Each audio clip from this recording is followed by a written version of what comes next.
एक बच्चे के रूप में मनुष्य जब धरती पर जन्म लेता है, तो उसे पिछले जन्म का कुछ भी याद नहीं रहता। वैज्ञानिकों ने इस सब्जेक्ट पर बहुत रिसर्च की है, जिनसे काफी सारे तथ्य निकलकर सामने आए हैं।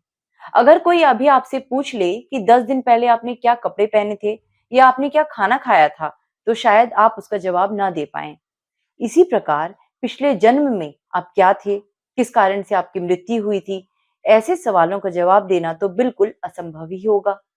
पूर्व जन्म, रीइंकार्नेशन या पास्ट लाइफ, इस सब्जेक्ट को समझना थोड़ा टफ है, लेकिन आज हमारे साथ हैं बेंगलोर से मृदुला शर्मा मैम, जो आज हमारे साथ अपने पास्ट लाइफ के कुछ स्पेशल एक्सपीरियंसेस शेयर करेंगी। तो चलिए मिलते हैं मृदुला मैम से और सुनते हैं उनके अनुभव। मृदुला मैम, आपका बहुत बहुत स्वागत है। धन्यवाद। मृदुला मैम, आपके पास एक स्पेशल नेचुरल पावर है जो शायद बहुत ही कम लोगों के पास होती है। तो आज आप प्लीज हम सभी को बताएं कि उस स्पेशल पावर के बारे में। यू नो व्हाट, आप उसको पावर बोलते हो, कोई स्पेशल पावर नहीं है ये। ये इसलिए हुआ कि जब मेरी डेथ हो रही थी तो मेरी माँ ने कहा तुम जा रही हो, आ जाना। सबको पता था मर जाएगी क्योंकि डॉक्टर्स ने मना कर दिया था। तो मैंने कहा आ जाना। मैंने सिर हिला दिया, आई कुडंट टॉक। तो फिर उन्होंने कहा और याद भी रखना क्योंकि आते तो सब हैं। याद याद रहे तभी तो पता चलेगा कौन है। तो मैंने ऐसे कर दिया कि देखी जाएगी कैसे। I mean I can't say for sure कि मुझे याद ही रहेगा। तो वो दिमाग में लेके गई कि मुझे याद रखना है, याद रखना है, याद रखना है। तो ऐसा हो गया, कोई स्पेशल पावर नहीं है। दोस्तों, अगर आपके भी कोई विशेष अनुभव हैं जो आप हमारे साथ शेयर करना चाहते हैं, तो प्लीज इस व्हाट्सएप नंबर पर हमें जरूर मैसेज करें। आपके इस चैनल पर ऐसे ही प्यारे और सत्य अनुभव लेकर हम आने की पूरी कोशिश करते रहेंगे। तो चलिए मृदुला मैम की जर्नी को और आगे सुनते हैं, देखते हैं। मैम, आप अपने पूर्व जन्म में किस सिटी में थी और आपके परिवार में कौन कौन थे? आपके हालात कैसे थे उस जन्म में? थोड़ा आप अपने पूर्व जन्म के परिवार के बारे में बताएं। शायद आपके पूर्व जन्म में जब आपने शरीर छोड़ा, उस वक्त शायद आजादी की लड़ाई जैसा माहौल भी था, उसके बारे में थोड़ा बताएं।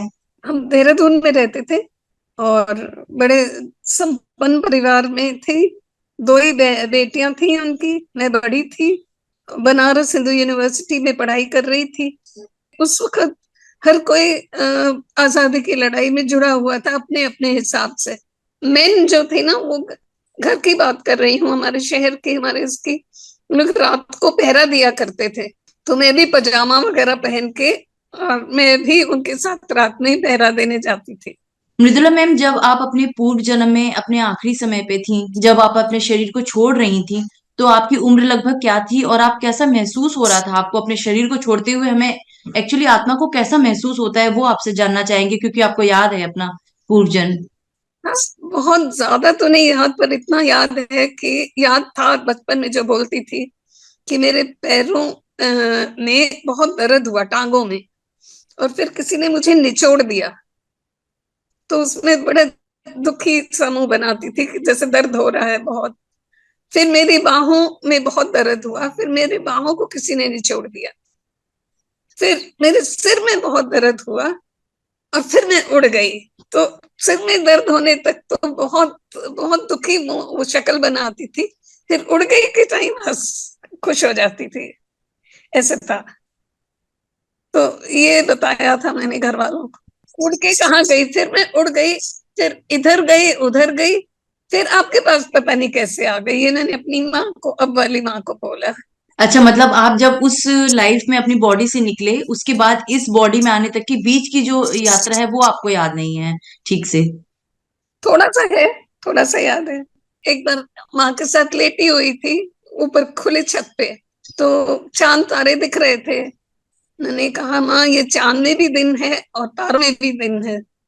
तो उन्होंने कहा कि तुझे कैसे पता? मैंने कहा जब मैं उड़ के गई थी, मरी थी करके नहीं बोलती थी कभी, जब मैं उड़ के गई थी तब वहां गई थी। तो इन्होंने कहा वहां और क्या है? मैंने कहा वहां बड़े प्यारे प्यारे भगवान हैं। तो मम्मी ने कहा तू भगवान जी के पास गई थी? मैंने कहा नहीं, मैं ओम जी के पास नहीं गई। ओम जी मीन्स हाईएस्ट भगवान जी। तो इन लोगों ने, मेरी दोनों माओ ने ये लगाया कि ये अच्छी आत्माओं को कह रही है, जो और साथ में होंगी उनके लिए बात कर रही है। फिर उन्होंने पूछा तो खाती क्या थी? मैंने कहा कुछ भी नहीं खाती थी। उन्होंने पूछा तो भूखी रहती थी? मैंने कहा नहीं, भूखी भी नहीं रहती थी। अब आत्मा तो कुछ खाती नहीं है ना, आत्मा को तो भूख प्यास का कुछ पता ही नहीं है। फिर तू पहनती क्या थी? कुछ नहीं पहनती थी, तो नंगी रहती थी। अपने को देखा, मैंने कहा नहीं, नंगी भी नहीं रहती थी, आत्मा है ना। फिर उन्होंने कहा कि कहाँ रहती थी, कैसे घर में रहती थी? तो मैं गुस्से हो गई। मैंने कहा आप तो ऐसे करते हो जैसे वहां ईंट पत्थर के मकान होते हैं, वहां ऐसे मकान नहीं होते। बस इतना मैं और एक्सप्लेन नहीं कर सकी, इतना बोला, क्योंकि आत्मा को तो मकान नहीं चाहिए ना रहने को। आत्मा जो है मैम एक्चुअली क्या है, एक पॉइंट ऑफ लाइट है, एक छोटी सी बिंदी है, ज्योति है, जो हम सबके यहाँ पे रहती है शरीर में। और वो ना तो उसे खाने के लिए कुछ खाना चाहिए, ना ही पहनने के लिए कपड़े, क्योंकि वो तो एक पावर है, एनर्जी है, छोटी सी एक पॉइंट ऑफ लाइट है, जस्ट लाइक अ स्टार। तो उसे ना तो रहने के लिए कोई घर चाहिए, और ना ही पहनने के लिए कपड़े, और ना ही खाने के लिए खाना। और वो देखो ना, वो इतनी सी छोटे से कीड़े में भी होती है, इतने बड़े हाथी और व्हेल में भी होती है। मृदुला मैम, मुझे ऐसा लगता है ज्यादातर सभी के मन में ये एक क्वेरी होती है, ये जानने की कि प्राण निकलते समय एक मनुष्य की क्या दशा होती है, उसके मन में क्या चल रहा होता है, उसे क्या दिखता है। तो क्या जिस तरह आपके प्राण निकले, आपने बताया कि मेरे हाथों में पैरों में बहुत दर्द हुआ, सर में दर्द हुआ, और फिर मैं उड़ गई, तो क्या सभी के प्राण ऐसे ही निकलते हैं? इतनी ही तकलीफ होती होगी सभी को? ये तो है, ये तो सभी के ऐसे ही चलती है, टांगों से शुरू होता है और ऐसे करके फिर आपके निकलने की जगह अलग होती है, वो आपके कर्मों पे बेस्ड होती है। जो 9 द्वार है ना हमारे शरीर में, उनमें से अकॉर्डिंग टू हमारे कर्म हम निकलते हैं। अच्छा मृदुला मैम, आपने बताया कि जब आप अपने शरीर का त्याग कर रही थी, तो आप उड़ते हुए चली गई, तो आप हमें बताएंगी कि आप कहाँ गई थी उड़ते हुए, और वहां क्या देखा, और आत्मा रूप में आपका सफर कैसा था जब तक आपने अपने नया शरीर नहीं धारण किया? तो उस बीच की आपकी कुछ जर्नी अगर आपको याद हो तो हमें बताइए थोड़ा। नहीं, बस यही था कि वो चांद पे जाते, कहते हैं जो आत्मा जिनको वापस आना होता है ना, वो चांद पे रहते हैं। ये कल मैं गीता में भी मैंने पढ़ा कल। उसके बाद इधर घूमी उधर घूमी, घूमते भी रहते हैं, इसका मतलब घूम फिर के फिर अपनी जगह में आ जाते हैं। पर जो मैंने कहा, चांद में भी दिन होता है, तारों में भी दिन होता है, तो इसका मतलब आत्मा घूमती भी रहती है। नहीं तो हम्म। तारों का तो बात ही ना आती। तो क्या मैम, जब आप अपने पूर्व जन्म के परिवार से, उनकी फैमिली से मिली, उनको कैसे यकीन दिलाया कि आप उनके पूर्व जन्म की बेटी हैं? मेरी माँ ने कहा था याद भी रखना। मुझे बड़ी जल्दी थी उनको मिलने की। मैं 15 महीने की उम्र में बोलने लग गई थी, बात करने लग गई थी। तो बस मैंने ये कहना शुरू कर दिया, मुझे मेरी कोठी ले चलो। कहाँ है? देहरादून में है, बड़ी दूर है। मैं नासिक में पैदा हुई थी। तो माँ ने कहा इसके मुंह पे देहरादून चढ़ गया। उन्होंने कहा कहाँ है? बॉम्बे में है, लुधियाना में है, दिल्ली में है? नहीं, देहरादून में है, बड़ी दूर है, ऐसे ही बोलती थी हमेशा। और सबकी मिन्नतें करती थी, आप ले जाओ मुझे, आप ले जाओ मुझे, मुझे ले जाओ, मुझे मेरे घर ले जाओ। तो अब सब लोग परेशान होते थे, क्या कहती है, क्या करती है, क्या बात करती है। मेरे माँ बाप दिल्ली में रहते थे और फादर बीमार हो गए थे, तो नासिक में मेरे नाना मामा का घर था, हम यहाँ आ गए थे, वो लोग यहाँ आ गए थे, तो मैं नासिक में पैदा हुई थी। मेरे फादर की डेथ हो गई थी जब मैं 40 दिन की थी। तो उसके बाद मेरी माँ को मेरी मौसी ने नायरोबी में एक टीचर की नौकरी दिलवाई, जिसके लिए पेपर्स कलेक्ट करने का, पेपर्स बनवाने के लिए माँ दिल्ली गई। दिल्ली में उनको अपनी प्रिंसिपल मिली। माँ मेरी देहरादून में गुरुकुल में पढ़ती थी, तो वहां पे इनको वो प्रिंसिपल मिली जिन्होंने गुरुकुल शुरू भी किया था।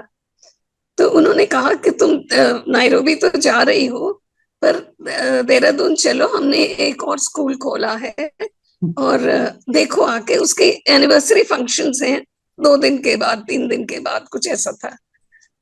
तो माँ ने सोचा कि देहरादून देहरादून करती है, वो आ गई देहरादून वो स्कूल के फंक्शन के लिए।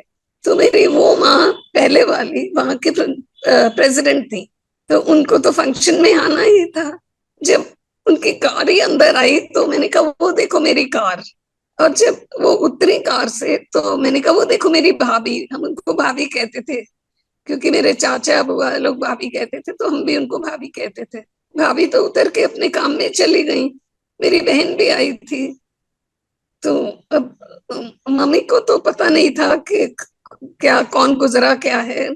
मैंने मेरी बहन को पूछा कि आपके कोई बुआ गुजरी है क्या, ये आपकी माँ को भाभी बुला रही है, बुलाती है। तो वो तो इंटरेस्टेड हो गई, वो मेरे से बहुत क्वेश्चन पूछने लगी। तो तुम कौन हो? मैं मुन्नू हूँ। मैं कौन हूँ? तुम छोटू हो। छोटो बुलाते थे।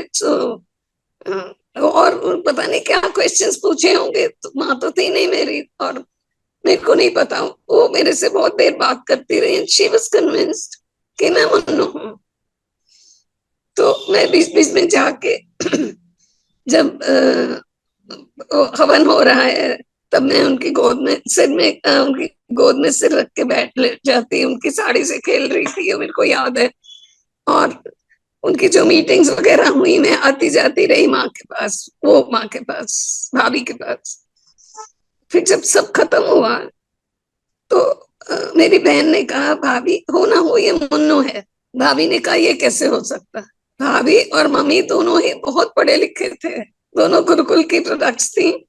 और मेरी माँ शास्त्री थी, ये भी गुरुकुल हाथरस में पढ़ी थी, पहले वाली माँ। और सब जगह प्रेसिडेंट ये वो लगी रहती, बहुत बहुत काम करती थी, सोशल काम बहुत करती थी। तो उन्होंने कहा ये कैसे हो सकता है। फिर कहती ये तो मुझे पता है, इस बच्चे ने मेरी जलती ज्वालाएं शांत कर दी। उतनी सी देर में उनको कनेक्शन हुआ। तो फिर रोने लग गई। मेरी माँ ने, मेरी बहन ने कहा, माँ को पूछा कि हम इसको ले जाएं, 1 घंटे में वापस ले आएंगे। तो अब मम्मी कहती है कि मैं बहुत कहना मानती थी उनका। अगर वो कहे कि गुड्डी मेरे को दुख होगा तो मैं नहीं करती थी वो काम। पर अभी तो उन्होंने कितना कहा कि मुझे दुख होगा, मैं नहीं मानी, क्योंकि मुझे तो घर जाना था अपने। रास्ते में इनको फादर को भी पिक किया, मैं देखा और मैं एकदम से कार के दरवाजे से निकली, शीशे से बाहर निकली खिड़की से, पिताजी पिताजी करती। वो गाड़ी में बैठ के हैरान किया किसका बच्चा ले आई, अपने अपनी बेटी को पूछा, बोले बताया उनको क्या है। फिर ये लोग सब घर के पहले चौराहे पे, गेट से पहले जो चौराहा पड़ता था वहां पे सब लोग कार से उतर गए और मुझे बोला चलो घर चलो। मैं भाग के गई। मैं उससे गेट से अंदर गई। अंदर जाके देखा थोड़ी रेनोवेशन हुई थी। तो मैंने कहा कि ये तो नहीं, तो सब बोले हाँ हाँ चलो चलो आगे चलो आगे चलो। आगे जाके तो फिर मैं खूब भागी इधर से उधर। फिर अपने कमरे के दरवाजे पे खड़े होकर, मैं ताला लगा था, मैंने कहा ताला खोलो। और मैं जूते खोल के अंदर गई। ये मुझे याद है, वो पहले दिन का बहुत अच्छे से याद है। फिर वहां पे वो सब आप मैंने बातें सुनी होंगी कि अंदर घुसते ही मैंने कहा वो ये ड्राइंग रूम का पंखा मेरे कमरे में लगा दिया। तो सोचने लगे हाँ 7 साल पहले ये ड्राइंग रूम में होता था, अब ये इधर लगा दिया है बीच में। फिर वो पूछते रहे कुछ ना कुछ। कहीं किताब वो देख रही हूँ, कहीं एक डब्बे में ये थी, पायल थी, वो डब्बे की चाबी नहीं मिल रही थी। तो मैंने कहा ये खोलो, बोले चाबी नहीं मिल रही है। मैंने कहा वो तो मैंने हिस्ट्री बुक में रखी हुई है बहन से छुपा के। तो हिस्ट्री बुक खोली और उसमें से निकल आई चाबी। तो ऐसे ऐसे करके वो कितना कुछ वो पूछते रहे, मैं जवाब देती रही। और बस फिर उस दिन तो 1 घंटे में छोड़ के आने की बात थी, उस दिन छोड़ आए। फिर ये लोग मेरे को रेगुलरली लाते ले जाते रहे। कोई भी क्वेश्चन मेरी माँ भाभी कहती हैं कि 9 साल की उम्र तक मैं कुछ ना कुछ नया बोलती थी। घर में कोई चीज देखी, वो पहले भाभी की माँ की बात, अपनी नानी की, पिछले जन्म की नानी की भी कोई बात इनको बताई। कुछ बात जो खाली फादर और बेटी को पता थी वो बोली। फिर उन्होंने मुझे फोटोज दिखाई पिछले जन्म में कि ये मेरे को बताया, एक बच्चा गोद में था कि ये तो है, दो दो 2.5 साल की बच्ची मैं जैसे अब थी। तो मैंने कहा नहीं, ये तो मौसी जी की बेटी है, मैं तो साड़ी ब्लाउज में हूँ। तो उसके बाद उन्होंने दिखाई एक और, तो वो मेरे बचपन की थी। तो मैंने कहा ये मेरे छोटे होते की फोटो है, जब मैं छोटी थी तब की फोटो है। ऐसे ऐसे करके उन्होंने मुझे बहुत, माँ ने बहुत ज्यादा ये लिया। दो मानती थी पर वो हाँ नहीं कर रही थी। वो 1 महीने तक मेरी परीक्षा लेती रही। उसके बाद उन्होंने हाँ किया। और टाउन फोक कहते थे कि अगर सेठानी जी ने हाँ कर दिया तो ठीक ही होगा। और मुझे देखते थे, छोटी सी बच्ची इतनी सारी बात कैसे कर सकती है। किसी के घर के अंदर की बातें छोटे बच्चे को कहाँ पता होती है। हम्म। हाँ। तो मैम आपकी उम्र क्या रही होगी उस समय जब आप अपने फैमिली पुरानी वाली फैमिली से मिली थी तब जब देहरादून मैं में, तब मिली आपकी तो मैं एज? पौने 3 साल की अच्छा। थी। डेथ और बर्थ से 4.5 साल का गैप था। मृदुला मैम, बहुत सारे आज की डेट में लोग हैं जो साइंस पे बिलीव करते हैं, स्पिरिचुअलिटी में शायद नहीं करते और पूर्व जन्म में भी नहीं करते हैं। लेकिन आपका जो केस है वो उनके सामने एक एग्जाम्पल है कि सोल जो है वो कभी नहीं मरती।